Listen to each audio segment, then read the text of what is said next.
Back again. I'm Nick. I'm Jamie. I threw you off because we didn't do that the last couple times. It did throw me off. Let's keep you on your toes.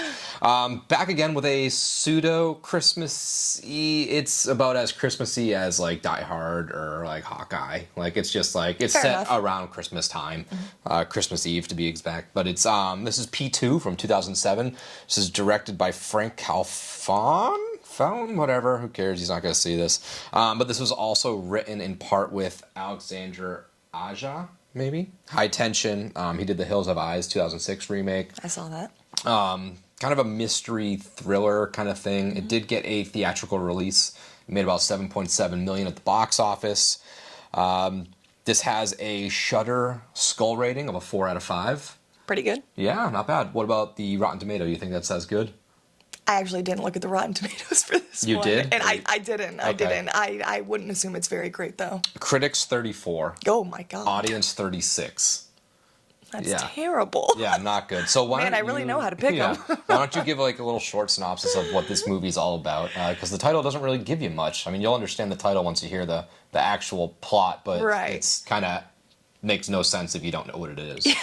So I actually wrote a little bit more for this one, but not too much. But Angela is working late at the office on Christmas Eve. Once she finally finishes up her work, she calls her sister Jody to let her know that she's heading over for the holiday festivities. She gets to her car in the parking garage, and to her surprise, it won't start. Since everyone else had already left, she goes to the parking garage security guard to ask if he could let her back into the building to call a cab. The security guard, Tom, offers to help her, and she is reluctant but ultimately lets him try to jumpstart her car. After no luck, he invites Angela to a small Christmas dinner that he is having alone, and she kindly declines. Fucking loser. And he lets her in the building. Ultimately, you could kind of see where this is going after that, because I'll just leave it at that, because if not, I'm pretty much going to get the whole Tell the basis whole of the story. movie. Yeah. Yeah. All right, so let's get into some of the stuff about this thing. Good. What did you have for the good for this movie? I thought it was really uncomfortable to watch because parking garages have always been really creepy for me in general, especially being a girl walking through a parking garage alone, any kind of that stuff. So it's realistic, and funny that you mentioned the other people who helped write this, because I think I was reading something before when I was researching it that it was based off true events that happened in Paris in parking yeah. garages years back, I guess. Because I believe the director and that writer, Alexandre, were French filmmakers. Yes. High Tension was a French movie. Yes. And it was just kind of renamed for us and renamed for the UK and released in these theaters for us. But yeah, overall, I thought it was a kind of uncomfortable movie. The acting was all right. I liked Angela's character. Tom was honestly just insufferable, which I get that's how his character was supposed to be, but he was just not that great. A couple good kills in it. Pretty gory, some of them. I don't want to say it definitely gave that like full-on Christmas vibe, but in my opinion it did, just with kind of some of the lighting and I guess the storyline that it follows Christmas Eve and whatnot and stuff like that. But I overall liked it. Definitely not my favorite, but still think it's a good watch. Yeah. This movie was terrible. There was no redeeming qualities. For the good, all I said was the guy was popped like a gusher and that it ended, but I'm never going to get that hour and a half back in my life. This was the biggest it wasn't even a disappointment because I didn't have high expectations, but man, this movie was fucking insufferable. I hate this so much. I can go down the list and like it was all bad. The story was written terribly. This was like a 15-minute short that extended its welcome way too far past it. It was a little longer than it should have been. I'll agree with you on that. But I think you're too tough on it. You are such a hater. Acting sometimes. terrible. Those are like theater, like Angela wasn't bad. That's like your local theater group in like a small town. It's like, bad directing. I don't know what the fuck this guy was doing, but he wasn't doing anything. Cinematography. Within the first 3 minutes, they broke the 180-degree rule, which in film is pretty much a standard form. There's like 3 basic standards in filmmaking. They broke it immediately. If you don't know what the 180-degree rule is if you're filming something like we're filming right now, you have a line that crosses this way. You are able to shoot towards us in any direction facing us. What you can't do is go from here and then film something that would break that line. They immediately did it when she was typing on her computer. The only ways you can break it, which they did do it once, is if it's a constant motion of the camera that repositions it into a new 180-degree line. When they were in the parking garage? They did it at one point during that scene as well when she was talking to the guy that was like making out with her in the elevator. Right. They moved it past him, reset the line and whatever, but before he entered the room, it's a awkward jump cut, and you'll know it right when you see it because it makes you it throws your perspective of the room and the setting and the characters out of whack because it's not lined up to what you had previously seen. Lighting terrible. All the highlights were blown out. It was like darks were too dark, It's from lights were too light. 2007. There was plenty of films in 2007 that were filmed properly. All right. This is one that was just god awful. Well, what else did I have? I mean, I have a whole. If you see my laundry list, these you probably can't see, but these are all the bad moments. So let's just go through all my bad moments, because man, why don't you go for bad? I've already been ranting for a little bit. What did you not like about this movie?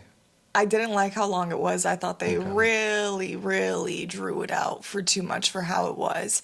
I thought it was pretty predictable. I thought the characters were kind of annoying. I thought there was plenty of opportunities that she could have somewhat or somehow tried to escape or do any remote just sort of thing, anything. When she first gets him, she was good. She was good to go. She would have been fine. Couple Angela. times. She got inside. He let her inside the building. She got upstairs. The security guard Carl wasn't there. Waited for the taxi. Fell asleep. Woke up to her phone ringing, and she made it. The taxi was out there. The doors were locked. Just break it. Realistically, if the door, I would have just broken Christmas it. Eve. Realistically, I got shit to do. I'm not. This is somebody else's problem. Nobody's here for 3 days. would have broken the door. Who cares? 100%. She goes back downstairs to this weirdo, creepy guy who just asked her to have a fucking Christmas dinner with her because he's by himself and he spends Christmases alone and all this kind of stuff. I don't know. Don't be a parking garage attendant. She just really kind of threw herself into She's this one. carrying her fucking bags around the whole time too. Yeah, Pissed she me didn't- out. she didn't leave 'em just- inside. Just leave them somewhere. Like leave them in Or your car. in your car. Yeah, I don't know. Blows my mind. Yeah. I wrote down a couple of lines, like, because I was just like, this is just so idiotic. Like, at the very first part when he was jumping her car, he's like, oh, well, which way to your car? And he's like looking around in the fucking parking attendant room, like she parked the fucking car inside the room. Like, there's like 4 cars here, dude. You saw her already. Like, you know which car. Oh, he saw her. Clearly. I hated the cheap, and this is 2 parts. I hated the cheap jump scares, because those were the only scares in this. And we've talked previously about jump scares. They can work when they're effective and appropriate. These were just the filmmakers not knowing how to create a scary atmosphere or a scary movie, and we're like, just throw a dog barking really loud. Let's throw, and then that intro jump scare where she like pushes a pipe through the keyhole or whatever to pop the latch. They just reused that twice. They used the dog barking twice. She tripped over a trash can to like create a harsh sound, which is a jump scare. But it was just the cheapest way to do it. Jump scares, again, they're effective when done properly. These were done just because these were people that were not inept enough to create a horror movie. I didn't know why she couldn't just like walk out where the cars exited. I mean, we kind of got that answered with like that like The really grate cheap was grate down, thing. but that's what I was saying. I would try to lift it. Lift it or just push through it or run. Yeah. Those things are so flimsy. Ram through it. It's not chains. It's not like a prison. It's like you push it and those things wave around. There's no support on those things. So you just run and, I mean, it's probably going to hurt, but you run and just fucking cannonball into that thing and get out of there. Especially when that psycho idiot loser guy is just sulking around the corner. I hated when they were in the car and Tom just kept yelling about stop saying my name. Yeah. It just, again, a riff that went on too long. When the cops came and he saw them on the tapes and he was like, all right, I'll be right down. And he instantly from that time had enough time to go lock her in the trunk, get a new shirt, wipe his whole face, wash up completely. But the way they made it seem like he would just walk down there. Like it was just nothing. Yeah. So that was just a stupid time jump that didn't make any goddamn sense. When she was in the room and the dog was like trying to bite at her and like grab at her when she's trying to grab something, you just had dinner. There's food there. Just throw food on on the floor to distract the dog. Stupid loophole. We had to have some stupid like gross her nail coming off scene. That made when no she was sense. reaching for the phone again. Much Didn't really like the need jump it. scares, they pulled out all the cheapest tricks in the book to like make you be like, ooh, gross. And it's just like, that wouldn't fucking happen. She used her only weapon to lock the door. She used that like crowbar pipe kind of thing. Yeah. To just jimmy into the door. It's like you took him down and like She didn't even bend it. She just stuck it. Just sticks it in there. Like it's just.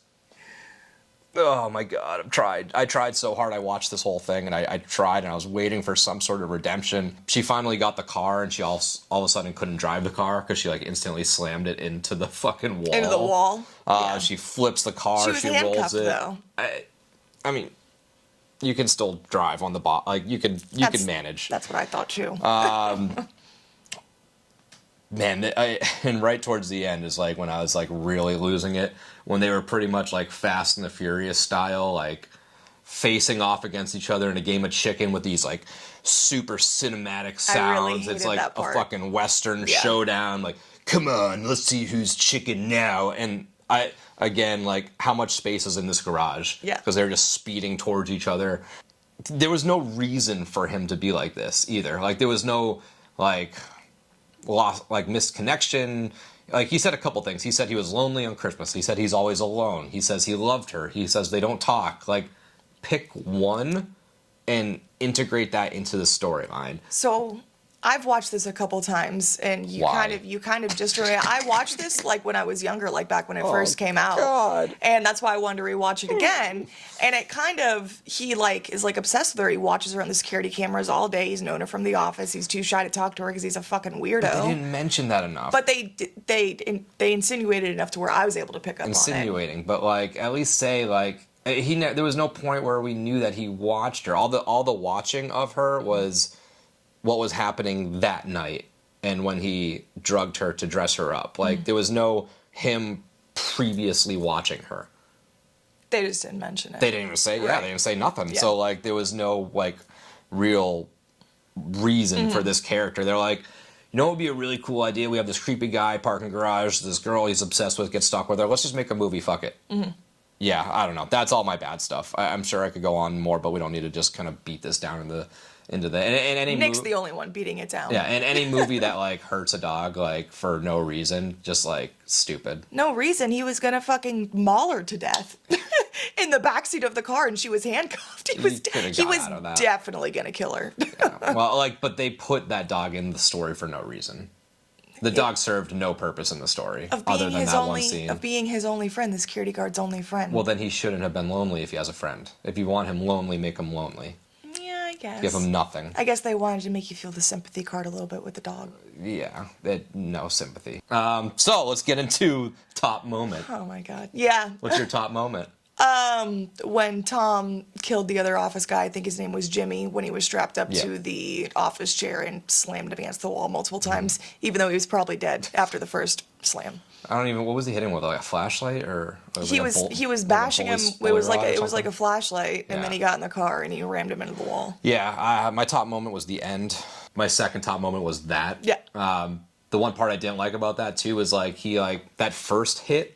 He like pinned him a little bit. It wasn't like a full smash. Yeah. And he like just kind of pushed him, and then it cut to Jimmy, I think he said his name was, and like all his organs were hanging out. And he was still alive. Well, that ends like you're not gonna get like kind of hit by a car into a wall and like your stomach just explodes. Like that doesn't happen. It might. You know, just get popped like a gusher. Like best death and kill. I think that might kind of line up with our best moment. But what did you have for like the best death or kill? There was only like 2 or 3, I guess. But when she finally killed off Tom at the end and handcuffed him to the car and lit the car on fire. That was another moment I forgot too. Yeah. Tasers. When you get tased, you don't pass out. No, I also thought that was confusing. He was like, "I'm sorry, I'm gonna have to do this again." He like tased her again. I was like, "That's only gonna keep her down for like 30 seconds, maybe." I've never been tased, but yeah, but you don't pass out. I didn't think so. Like, yeah. So that was stupid. And then I wasn't sure. I guess it does. I mean, maybe it happens. I don't know. I shouldn't really take this movie's word, but I don't know if the taser would light gasoline.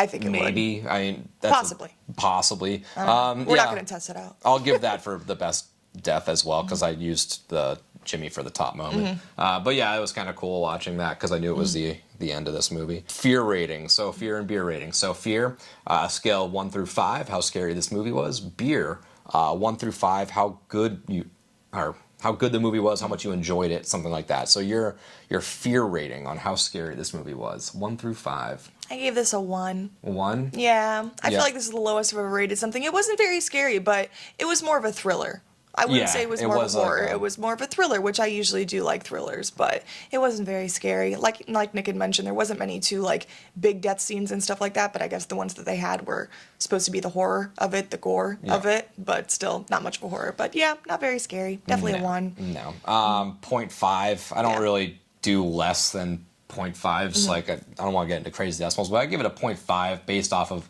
just the jump scares. They, like I said, they piss me off because they don't work. They're not ineffective in the sense of scaring me. They're ineffective in telling the story.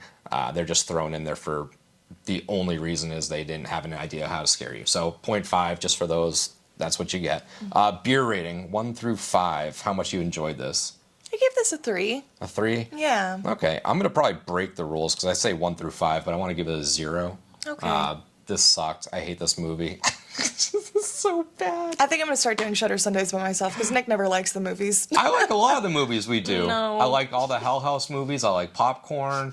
I You like. didn't like Popcorn either. Yeah, Popcorn was okay, but yeah, there's a lot of good movies on Shudder. This just isn't one of them.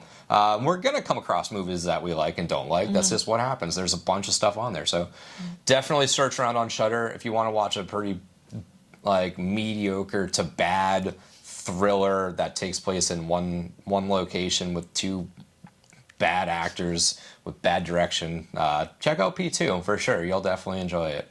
It is pretty uncomfortable and uneasy in the sense that I think, though, it would be pretty scary being trapped in a parking garage. This may be more scary for females. Yeah, I think That so. was one of my thoughts where like maybe this has a different connection to females that I'm not picking up. But even you brought up a lot of the logical points of like, well, could have escaped here, could have escaped here, could have used this weapon here, could have done this there. It was just like a laundry list of mistakes that like logically, sure, maybe you would make, but I feel like she was way too nice to him too, because like he didn't have a gun or anything like that. All he had was the taser. Like if I was hypothetically, if I was to ever get kidnapped or be put in a situation like this, like I would act like fucking crazy, like crazier than he was acting, just to do anything to distract her or whatever. She just had a lot of missed opportunities that.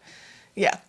Yeah, that's a good way to describe it. We'll leave it as a big missed opportunity. But that is Shudder Sundays. We'll be back next week. We're probably going to pick another Christmassy style themed movie. We'll see what's on Shudder. But yeah, well, until next time, this is Nick. This is Jamie. See ya.